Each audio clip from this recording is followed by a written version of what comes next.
What's going on, everyone? And welcome back. If you've been looking at the Cultist and wondering whether it's worth investing your time into, you've come to the right place. The Cultist is easily one of the most unique classes in Project Ascension, Conquest of Azeroth. It isn't your typical warrior. It isn't a traditional spellcaster. And it definitely doesn't play like anything you'll find in retail World of Warcraft. Instead, the Cultist combines dark magic, forbidden rituals, and brutal melee combat into a class that feels incredibly satisfying once you understand how it works. But there's one problem. A lot of new players pick Cultist expecting one thing, and end up getting something completely different. That's because each specialization plays in its own unique way. Some focus almost entirely on raw melee damage. Others lean much more heavily into magical abilities. And depending on which specialization you choose, your entire experience with the class can change. So in today's guide, we're breaking down everything you need to know. We'll go over each specialization, talk about their strengths and weaknesses, discuss how they perform in PvE and PvP, look at leveling, endgame, and finally answer the biggest question of all. Is Cultist actually worth maining? Let's jump in. What is the Cultist? Before we start talking about individual specializations, it's important to understand what the Cultist is trying to accomplish. The class fantasy revolves around forbidden power. You're not drawing strength from holy light, nature, or arcane magic. Instead, you're embracing dangerous powers that most people would never dare touch. That gives the class a very dark identity. Heavy weapons, dark rituals, powerful curses, chaotic energy. Everything about Cultist feels aggressive. Unlike some classes that slowly build toward victory through sustained pressure, Cultists are constantly looking for opportunities to overwhelm opponents. Another thing you'll notice almost immediately is how impactful every ability feels. Animations are satisfying. Abilities hit hard. Cooldowns feel meaningful. Nothing about the class feels weak or insignificant. That's something I really appreciate. Every button feels like it matters. Mechanically, Cultist sits somewhere between a traditional melee DPS and a magical damage dealer. You're rarely doing only one thing. Instead, you're constantly weaving together physical attacks with dark abilities, creating a combat style that feels very fluid. If you've ever enjoyed classes like Death Knight, Retribution Paladin, or Enhancement Shaman, Cultist will probably feel familiar, but it still has enough unique mechanics to stand on its own. The 3 Cultist specializations. One of the biggest mistakes new players make is assuming every Cultist specialization plays the same. That couldn't be further from the truth. Each one has its own identity, its own strengths, and its own audience. Let's start with the most popular one, Godblade. Godblade is what most players imagine when they think about Cultist. Heavy armor, massive weapons, dark divine energy, explosive melee combat. This specialization focuses on balancing physical attacks with powerful magical abilities. Rather than relying entirely on one source of damage, Godblade constantly alternates between the two. That creates an incredibly smooth rotation. You're never sitting around waiting for abilities to come back. There's almost always another decision to make, another cooldown to line up, another attack to weave into your rotation. One thing that immediately stands out about Godblade is how satisfying it feels. Every weapon swing carries weight. Every ability has a noticeable impact. You genuinely feel powerful throughout combat. From a PvE perspective, Godblade performs extremely well during both raids and dungeons. It has respectable burst damage, strong sustained DPS, and enough durability to survive mechanics that might punish squishier melee classes. In PvP, Godblade becomes even more interesting. Its combination of survivability and burst damage allows experienced players to pressure opponents without immediately putting themselves in danger. It isn't the fastest melee specialization, but it's incredibly dependable. If you're looking for a balanced class that performs well almost everywhere, Godblade is a fantastic starting point. Why so many players love Godblade? One thing I've noticed while watching high-level players is that almost everyone describes Godblade the same way. It just feels good. Sometimes that's difficult to explain. Not every class needs an incredibly complicated rotation to be enjoyable. Godblade succeeds because the gameplay flows naturally. Abilities connect together. Cooldowns make sense. The pacing feels smooth.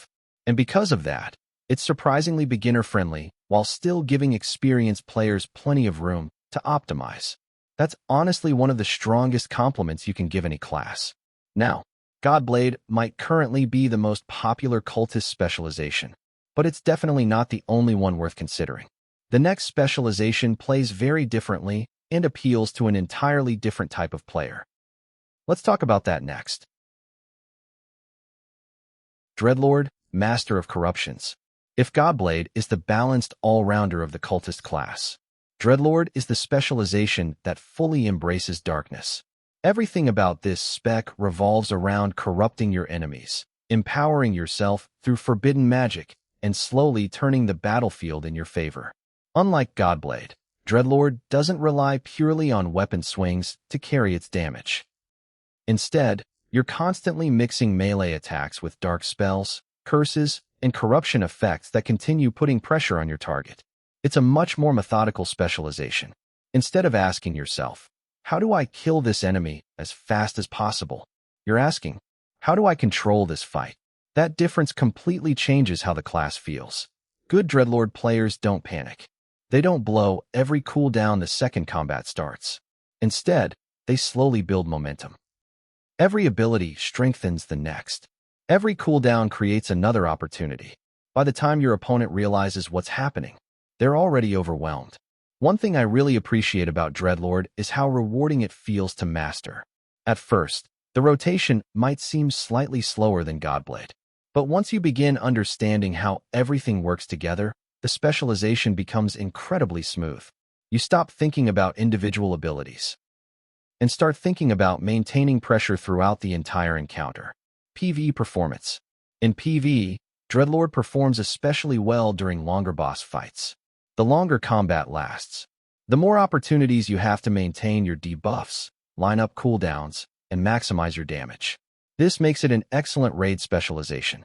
It may not always produce the largest burst numbers during short encounters, but over time, its sustained damage is extremely competitive. PvP performance. PvP is where Dreadlord becomes especially annoying to fight. You're constantly applying pressure. Enemies can't simply ignore your abilities because every second they remain in combat, they're taking more punishment. Combined with solid survivability and respectable crowd control, Dreadlord becomes a difficult class to shut down once it gains momentum. It's not necessarily the easiest PvP class, but players who enjoy winning through intelligent cooldown management rather than pure aggression will absolutely love it. Dark Ascendant. High risk, high reward. Finally, we have the most advanced cultist specialization, Dark Ascendant. This is the spec for players who enjoy complexity. Everything about Dark Ascendant rewards preparation. You're constantly balancing resources, managing cooldowns, tracking buffs, planning several abilities ahead. Because of that, the learning curve is noticeably steeper than the other two specs. The first few hours might honestly feel overwhelming, but that's completely normal. Once everything starts clicking, Dark Ascendant transforms into one of the most satisfying specializations in the entire class. One thing you'll notice immediately is how explosive your damage windows become. You're carefully building toward moments where multiple cooldowns align. When that happens, the damage feels incredible. Of course, there's a downside. Mistakes are punished much harder. If you mismanage your resources or waste an important cooldown, your overall performance drops significantly. That's why Dark Ascendant has such a high skill ceiling. The better you become, the stronger the specialization feels. Strengths of the Cultist. Now that we've covered all three specializations, let's talk about what makes Cultist such a strong class overall. The first thing that stands out is versatility. No matter what type of content you enjoy, there's usually a Cultist specialization that fits. Raids, dungeons, world PvP, battlegrounds, even solo content. The class always feels capable. Another major strength is class fantasy. This might not affect damage numbers, but it absolutely affects enjoyment. Every ability feels powerful. Every animation fits the theme. From dark magic to heavy melee attacks, everything feels cohesive. It's one of the best designed class fantasies currently available in Conquest of Azeroth. The next strength is survivability. Cultists aren't nearly as fragile as some melee classes. Between defensive cooldowns, self-sustain, and respectable armor, You have enough tools to recover from mistakes without immediately dying. That's especially valuable for newer players still learning encounter mechanics. Finally, there's scalability. Cultist benefits significantly from player skill. The more comfortable you become with the rotation, the larger the difference between average and exceptional gameplay. That means the class remains rewarding long after you've reached max level. Weaknesses of the Cultist. Of course, no class is perfect. Cultist has weaknesses too. The biggest one is complexity. While Godblade is fairly approachable, the other specializations demand much more practice. Players looking for an extremely simple rotation may find Dreadlord or Dark Ascendant overwhelming at first. Another weakness is mobility. Compared to classes like Venomancer or Ranger, Cultist can sometimes struggle during encounters with constant movement. Knowing boss mechanics becomes much more important because poor positioning can cost valuable damage. Finally, resource management. Many Cultist abilities are strongest when used together. If you constantly press abilities the moment they become available without thinking ahead, your overall performance will suffer. The class rewards planning much more than button mashing. Leveling as a Cultist. One question I see all the time is Cultist good for leveling? The answer is actually yes, very much so. Godblade is probably the easiest specialization for leveling. It has excellent survivability, good burst damage, and enough sustain to comfortably fight multiple enemies at once. You rarely feel weak while questing. Dreadlord becomes stronger once you unlock more abilities, but early on it may feel slightly slower because many of its strengths revolve around maintaining pressure over longer fights. Dark Ascendant is definitely the most difficult leveling specialization, not because it's weak, but because you simply don't have access to your full toolkit during the early levels. Personally, if I were starting a brand new Cultist today, I'd level as Godblade before experimenting with the other specializations at Endgame. It offers the smoothest experience by far. So we've talked about every specialization. We've covered the strengths, the weaknesses, and how the class performs while leveling. But there's still one important question left. Is Cultist actually worth maining once you reach Endgame? Let's answer that next. Endgame PvE performance. Now let's talk about what really matters for a lot of players. How does Cultist perform once you reach the endgame? The short answer is, very well. One of the biggest advantages of the Cultist is that it scales exceptionally well as your gear improves. Some classes feel great while leveling, but don't gain much from better equipment. Cultist isn't one of them.